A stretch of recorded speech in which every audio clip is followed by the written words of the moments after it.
In the sanctuary, the procession of the weeds. Come on in, you guys.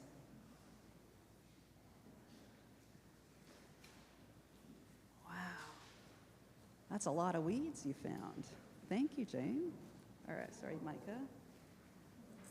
So I'm kind of curious if you guys could maybe pick one out that really captures your attention and you're really drawn to it. Wonder which one you'll pick. If anyone wants to share, what makes you pick that weed? Yeah. It's mostly a plant still, but I just wanted to decorate the like little tray too, but I still put it some. Yeah, I love that. So it's decorative. It's a decoration-like thing. How about you? Can you hold up your weeds so everyone can see that? Now, why this weed? Because they're pokey. I don't know if you guys can see that. It's seriously pokey. Like, stay away. Anyone else? Okay. Do you want to share? I chose this plant because it still has its seed. It still has its seed attached to it. Wow. Anyone else want to share? Are you guys wanting to share? No. Okay. I love that part of this even blows off, and James, it landed in your hair. I love that. Sophie, do you want to share anything about yours? Or you just want to notice it? Okay. I'm kind of wondering, you guys, what purpose do weeds play in our world? Why do we have them? You guys just said a couple things earlier. Any other ideas about why do we have weeds? So plants we want don't overgrow. Say that again? So that plants we want don't overgrow. Yeah, that the plants don't overgrow. Anyone else? Why do we have weeds? What do the bugs like with the weeds that are pollinators? Bzzz. It attracts lots of bugs, good ones that can pollinate, and then they can pollinate our trees. It can stabilize the soil through their roots. Can someone hold up some roots while I'm talking here? When they decompose, they bring nutrients into the soil. From deeper down into the soil, they bring it up to the top. And I think, like Pastor Audrey said earlier, we'll never get rid of all the weeds in the world. Is that true? You can see this. We'll never get rid of all these. But the goal is not to have them take over our garden, right? I kind of wonder what purpose weeds play in our own lives. I'm wondering, have you guys ever had a thought like, oh, Charlie, you want to say something first? A purpose that weeds have in our lives, sometimes they're edible, and they taste pretty good. Yeah, they do. They taste pretty good, like dandelions and other things. Sometimes, I think also, we can have a weed like a metaphor. I think some of you guys are learning about metaphor in school. So do you ever have a thought in your head? I know that I do sometimes, like, I'm not very smart. And we might use other words that start like D-U-M-B or something like that. That can kind of be like a root of a weed that takes root in my heart. And I think sometimes I can start thinking, well, I'm just not smart overall. But really, maybe it's one particular thing, like science isn't my thing, so I think, I'm not smart. But really, if I stop and get curious about the weed, kind of like you had the spiky weed, and get curious about it, I can think, oh, maybe it's not that I'm just dumb. Oh, I said that I shouldn't say the D word in here. But anyways, maybe it's not that I'm not smart, but math isn't my thing. Or maybe PE isn't my thing. But maybe I can learn more and just be curious about the thoughts that I get. Do you ever have the thought that I am smarter than everyone in my class? Or I'm faster than everyone else in PE? Well, in a way, that's a pretty big thought. Like, it makes me higher than everyone else. And sometimes I think the weed can come along and kind of give a little bit of pain. Like, really? Or no one wants to hang out with you as much if you're going to say that. And the weed can actually help bring us from thinking we're better than everyone else and bring us back to kind of human again. So I think weeds, there's a lot of different things that the weed metaphor they're actually really helpful. Last week, you guys, Charlie and Sophie, you were pushing each other around in church. It was like, oh, Sophia, sorry. And I think there too, that's kind of like a weed kind of thing.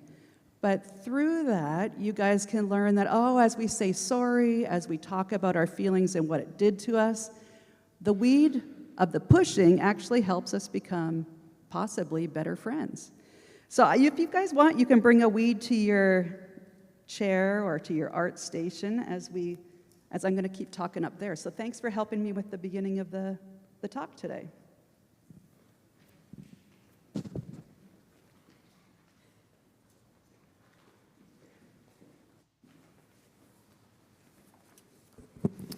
Our story today will introduce us to a man who seems to be full of weeds. Enter Jacob. Last week we heard about his sneaky way of tricking Esau, his older brother, into selling his birthright for a bowl of lentil stew. Today the plot thickens as his mother overhears that the official time has finally come for Father Isaac to formalize that birthright between him and his oldest twin Esau. Isaac knows nothing of the costly bowl of lentils that Esau took from Jacob in exchange for a verbal agreement between the twins.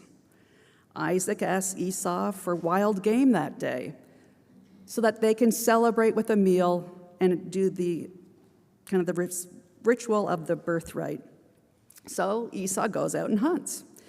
Meanwhile, Jacob's mom schemes with Jacob about how to steal the birthright from his twin brother. To heighten the drama, they killed 2 goats instead of the wild game to make the food. They used the hide to make Jacob seem hairy and strong like his brother. Jacob lies multiple times to his nearly blind father, who then unknowingly gives the blessing to Jacob instead of Esau. By hook and by crook, Jacob got the prized birthright. So how do you think this will go over with Esau? The text says that Esau hated Jacob because of the blessing that he stole from him. The next part of the narrative really struck me in a new way. I became a therapist several years ago, and one of the things I work at with people is better understanding their own fight-flight tendencies. Some of you will have heard of that before. We either respond to a threat with fight or flight, run away. So this text really caught my attention, not so much as a biblical scholar, but in a real relational sort of way. First, Jacob's mother likely knew Esau very well. He was a hunter, and his go-to was likely to be in fight mode, something necessary to bring home the bacon, so to speak. The text does not give us much information about his response to the absolutely shocking news that he hears about the sneaky way his twin got the birthright that he had rights to. However, his heart must have immediately gone into fight mode. For Esau said in his heart, quote, "The days of mourning for my father are at hand. Then I will kill my brother Jacob." I don't know about you, but that sounds like fight to me. While he will honor the expected mourning period for his father's death, his heart says, and that is where fight mode lives, his heart says, "I will kill my brother." Jacob, the other twin, on the other hand, he was a mama's boy according to the text. He was no match for his twin brother. I have 3 sons who are rather close in age, and each son has his own go-to when tension mounts within the siblings. My guess is that Jacob could never win a physical fight with his brother, so he needed to sneakily outwit him at times, and when that wasn't possible, he needed to run like crazy. One of his go-tos in life may have been to go into flight mode. At least, this is what he does here. He runs. He follows his mother's gut. She discerns danger is on his heels, so she gives Jacob careful instructions, and he obediently runs towards his uncle Laban's house. His mother instructs him, saying that after a few days, she would send for him when she is certain that Esau's fight mode has subsided.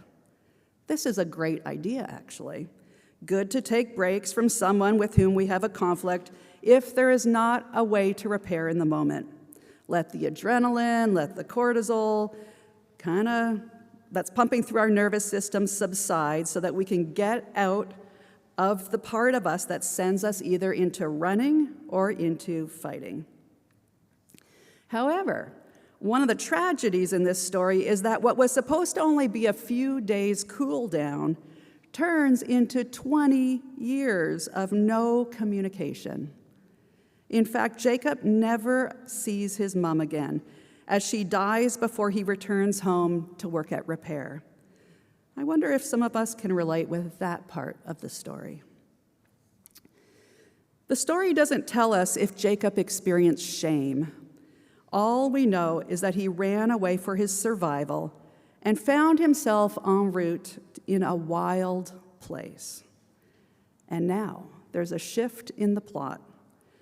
I will pull some from the biblical scholar Brueggemann for the next 3 scenes that unfold at this point. First, notably, Jacob is in a wild place in his running away from his brother. It actually becomes the first time in the larger biblical narrative that the camera lens will shift from the human drama of scheming, fighting, and fleeing to a confrontation between the human and God. And I quote,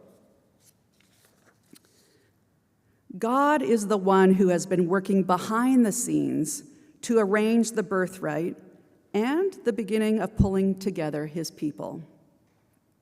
So, the 3 scenes. Scene 1, journey. Jacob leaves the one place that was known and familiar to him, his family of origin and the land that they knew. While he leaves behind all that is familiar, he does not yet know that this will be an epic quest of sorts. Knowing how big the threat was from Esau, Jacob was likely running for quite a while. This is actually a wonderful way to work out all that activation that was surging through his nervous system. However, he was also likely exhausted because it takes so much energy to be anxious and so much energy to be in the flight mode. So what does he do when he's tired? He finds the coziest looking stone that would make a nice pillow, and he goes to sleep. Brueggemann calls the place he would stop for the night the no place. Jacob left the place that was known and familiar, comfortable to him, and now he is in a wild no place. A no place of insignificance, the last place you'd expect an encounter with the divine. Something about this no place or this wild place really intrigues me. Clarissa Pinkola Estes, a psychologist I love, suggests that we are all filled with a longing for the wild. Perhaps we were taught not to trust the wild places in us, not our intuition, don't trust mystery. She suggests that the shadow of the wild still, quote, lurks behind us during our days and our nights. I'm not sure what comes to mind when you hear the word wild. You may recall, I just said I have 3 sons, so believe me, certain images come to mind when I think of the word wild. The sense here, though, I think of wild really doesn't suggest out of control, but perhaps a call back to wonder, to who we are, a call to our wise and knowing nature. In ancient myth and modern psychology, I quote, "Wild suggests a place often of finding something much deeper for one who is searching, in crisis, or in descent. The wild place offers friendship, truly a knowing of the soul." Well, Jacob seemed not to be in touch with the true wild part of him that trusted his intuition. At times, a lot of times, I think, he took cues from his mom. At other times, he took things into his own finite hands, using sneaky means, just like his mom did, to get what he wanted. He needed to connect with who he truly was. Scene 2, encounter with God. God shows up in the middle of the night, in the no place, in the wild place. The middle of the night. Some of you are more familiar with this time of the night than others are, but Jacob has run from danger, and now he sinks into another very vulnerable place and time: sleep. Jacob wasn't seeking an encounter with the divine. He was on a quest for personal safety from his livid, angry brother. There's an assumption made here, I think, that the world offers wild places where encounters with the divine are possible in the places we least expect. The surprise isn't that God shows up in the wild places. Rather, Brueggemann says, quote, "It is the wonder, mystery, and shock that this God should be present in such a decisive way to this exiled one, Jacob." The text shows us two worlds here. We have Jacob's awake world, running, fleeing, whatever he's doing, and the sleep world. In his awake world, there's fear and danger. He's a fugitive, he's cut off, he's lonely, very sneaky, and weedy. Jacob thought he traveled alone. In his dream world, well, the dream world does not highlight all his weedy missteps and relationships in despair and ruin. No, it offers a vision of new direction. In the dream, there is a news flash. There's a new ramp, like you saw in the picture here, being built in this no place. One that will connect the wild no place with the resources of heaven.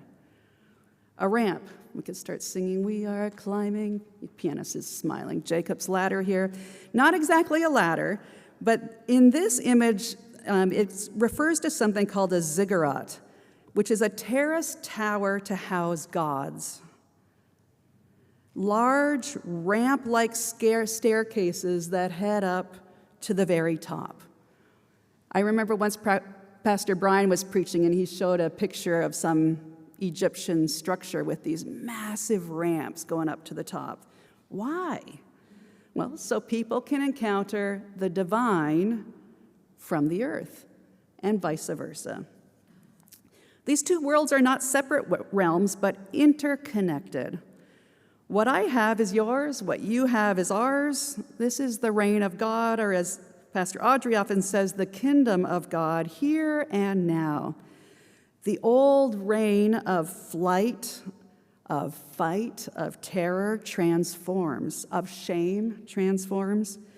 Jacob was focused on his personal survival, but discovers in the dream world that even the wild places have potential for connection and partnership with the divine. Maybe this will eventually give him insight into how to also repair his earthly awake world conflicts. Well, Jacob, the weedy trickster, gets the birthright and a promise in the dream world. This promise is different than the promises given before, like to Isaac. The difference is that Jacob has special dangers. He has real conflict with his brother from whom he took away the birthright. While Jacob is fleeing for his life from his brother, on that journey of running, there's no promise offered. But in the dream encounter, there's actually a threefold promise. First, being, a promise of presence. God says, "I am with you." The weedy character who's empty-handed and only has a rock for a pillow has not been abandoned. Jacob will have a divine helper on his journey through conflict, through wild places, and eventually back to his family.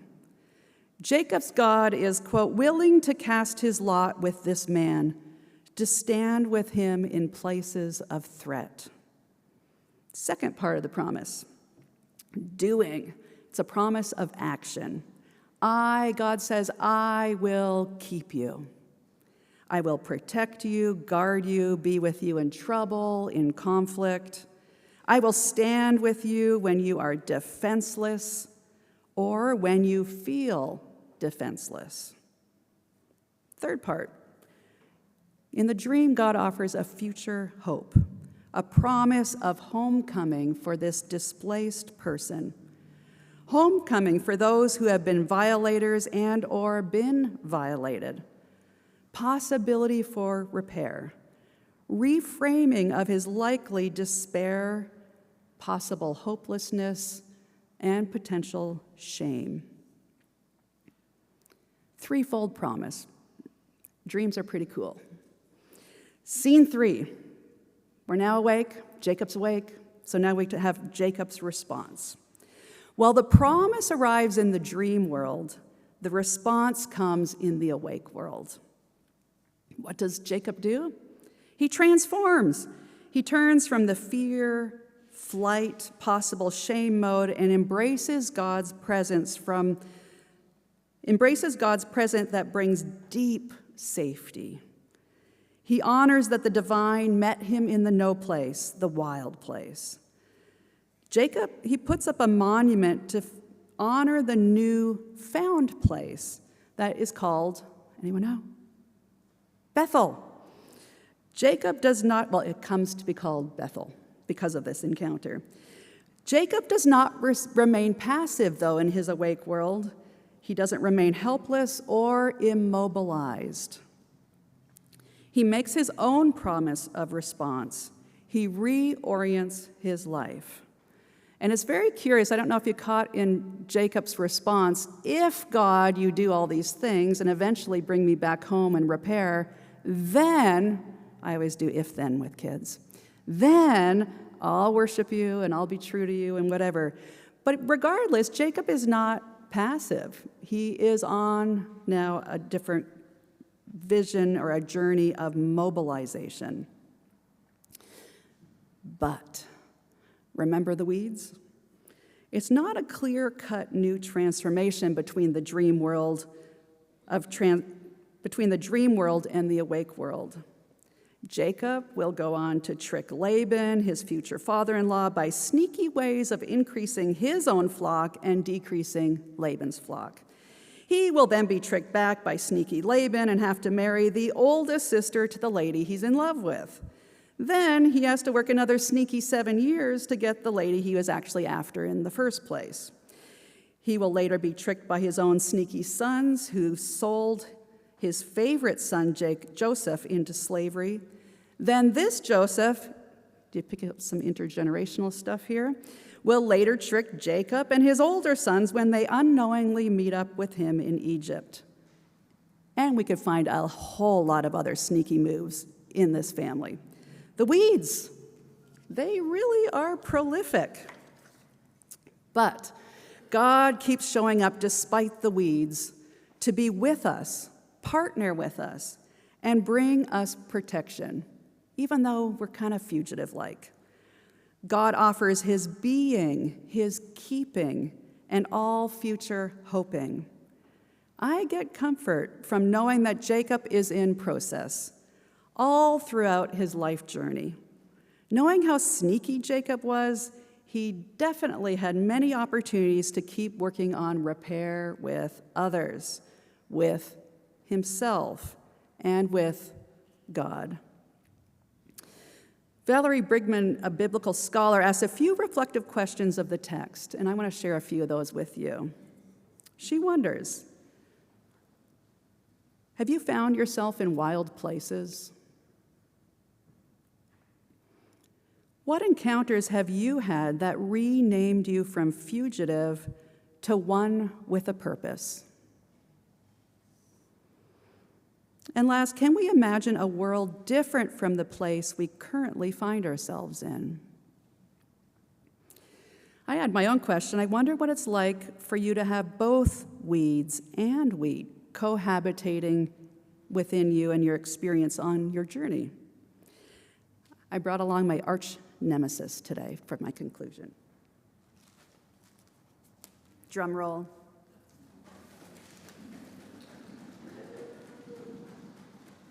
I don't know if you can see it. Any guesses?